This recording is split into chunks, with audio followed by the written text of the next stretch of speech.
চারিদিকে বৈভব আর বৈভব। ভারতের জাতীয় দলের সুযোগ পেয়ে বৈভব এখন হেডলাইন।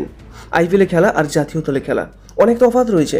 সেই তফাৎ চূর্ণ বিচূর্ণ করে বৈভব যদি ভালো খেলতে পারে তাহলে টি-20 ক্রিকেটের সিংহাসনটা তার জন্য ফাঁকা রাখতেই হবে। তবে বৈভবকে ব্যাটিং শেখানোর জন্য বেশ উতলা হয়ে উঠেছেন ভারতের ব্যাটিং কোচ সিধাংশু কোটাক। হ্যাঁ, আসন্ন ইংল্যান্ড এবং আয়ারল্যান্ড টি-20 সিরিজে বৈভব খেলবে ভারতের প্রথম একাদশে, এটা প্রায় নিশ্চিত। আর আইপিএলের মঞ্চ কাঁপিয়ে আসা 15 বছরের খুদে ব্যাটার বৈভবকে ব্যাটিংয়ে আরও উন্নতি করাতে মরিয়া কোচ সিধাংশু কোটাক। তবে বৈভব নিজেকে যে মাত্রায় নিয়ে গেছে তা একেবারে অনন্য। তাকে আর কি শেখাবেন ব্যাটিংয়ে? তবে কোচ কোটাকও বলেন যে বৈভবকে বেশি কোচিং করাবেন না, বরং দলের সঙ্গে মানিয়ে নেওয়ার ব্যাপারে বেশি গুরুত্ব দেবেন।